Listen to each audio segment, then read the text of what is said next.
Bienvenue dans la chaîne Shérif du rap, ici nous parlons du rap USA et rap français, donc abonne-toi pour rien rater, on commence. Booba CLASHEMAS sur les scores de vente de son album, Omerta, une attaque sur Omerta. Le rappeur Sevraneh Maes est de nouveau la cible de Booba. En effet, cette fois-ci, le Duc le clash sur les scores de vente de l'album, Omerta, sorti le 9 mars dernier. Avec 8065 ventes seulement. Le score est correct, en comparaison avec d'autres rappeurs. Néanmoins, le rappeur Sevraneh nous a habitués à mieux. Or, ce qui étonne, c'est qu'il a fait un score inférieur à Verenois, qui vient de sortir son premier album.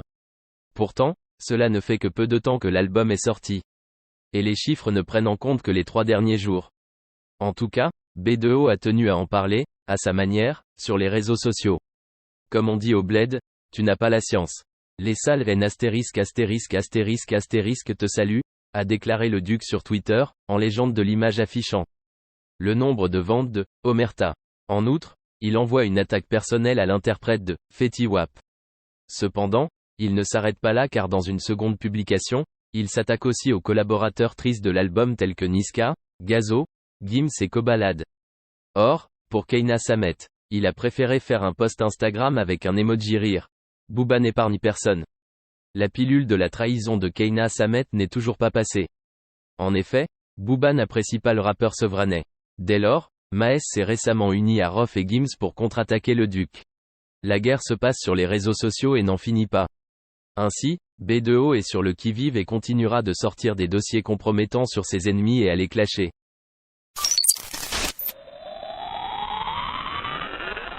Tiakola, le roi de la mélo, a cru en lui et les fans ont suivi.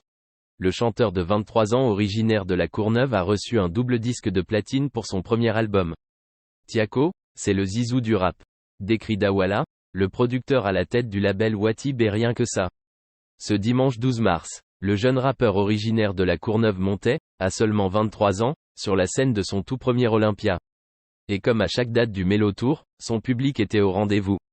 Le concert affichait complet quasiment dès la mise en vente des places, et les reventes ont été très peu nombreux. C'était The Place to Be, pour les fans de rap français.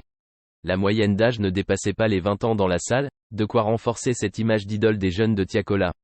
Certains n'auraient raté ça pour rien au monde, oui je suis venu même en béquille. Je me suis cassé la cheville il y a 2 semaines.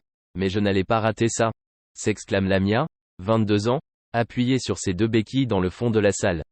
L'entrée du rappeur, qui a fait ses armes au centre de formation du Watibé, annonce la couleur. Une chorégraphie bien rodée, puis un son encore inconnu du public résonne dans l'Olympia.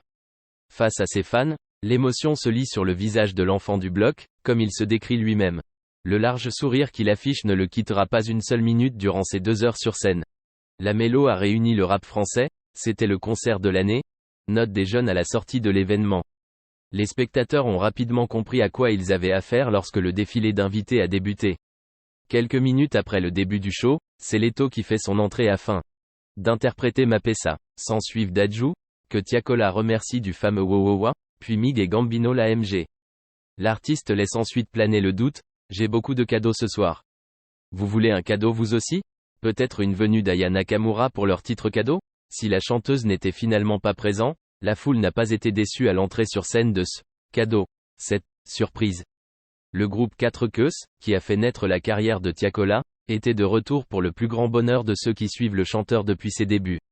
Le temps de quelques chansons, le public a fait un bond en arrière, se retrouvant dans la fin des années 2010. Le défilé de gays ne s'est pas arrêté là. Après l'interprétation de leur titre Comme moi, Tiako a laissé sa scène à Ronisia pour une chanson en solo. C'est ensuite RSKO, Niska, Zola, présent même avec sa béquille, et Gazo qui ont performé. Sa détermination avait raison, il y a certains profils qui sont à part et qui sortent du lot, Tiakola est comme ça. Souligne Dawala, qui le suit depuis ses débuts. Il a un don, c'est la mélo comme son nom l'indique. Il a quelque chose au niveau de sa personnalité, de sa musique. Il a la fougue. La jeunesse, les mots-clés pour parler à la jeunesse. Un talent qui n'a pas échappé à Big Flo qui s'était glissé, capuche sur la tête, dans la foule dimanche soir. Titre après titre, le grand frère du duo de chanteurs toulousains constatait la puissance de la mélo. Son visage semblait dire « Il est fort ce petit ».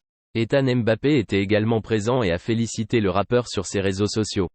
Cette Olympia était aussi l'occasion pour son équipe de féliciter le gamin de la Courneuve pour son double disque de platine.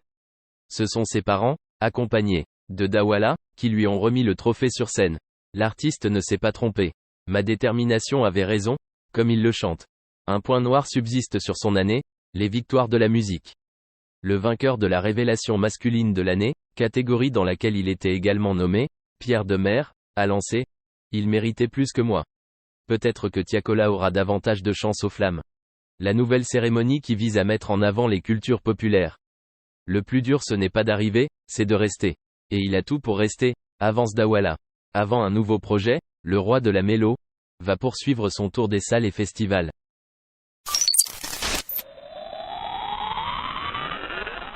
Drake au Centre Bell le 14 juillet.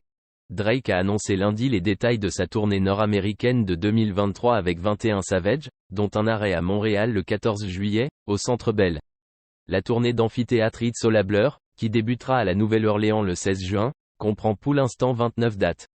Cet été, dont 2 arrêts canadiens, à Montréal le 14 juillet et à Vancouver le 28 août.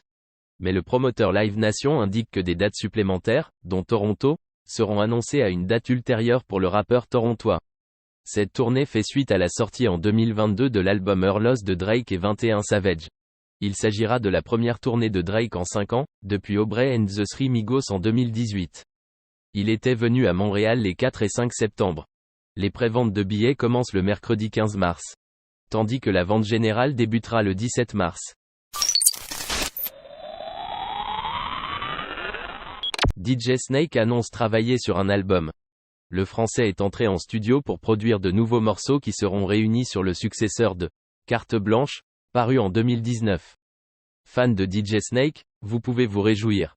Le Français, attendu au Vibiscom Festival à Vevey en juin 2023, a dit sur Instagram qu'il travaillait sur un disque. Il a laconiquement posté un album modé sur Instagram le 13 mars 2023. Son message a été leaké par près de 300 000 personnes en quelques heures seulement. Le dernier disque en date de l'artiste, vu au Paléo en 2022, remonte à 2019.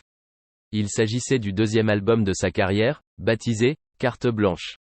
Il regorgeait de tubes, à l'image de « Loco Contigo », en collaboration avec J Balvin et Tyga, ou « Taki Taki », avec Selena Gomez, Ozuna et Cardi B. En janvier 2023, William Grigassin, de son vrai nom, avait supprimé toutes ses publications sur Instagram laissant suggérer qu'une grande annonce allait arriver sous peu. C'est désormais chose faite. Si tu as aimé, abonne-toi, like, partage et laisse un commentaire.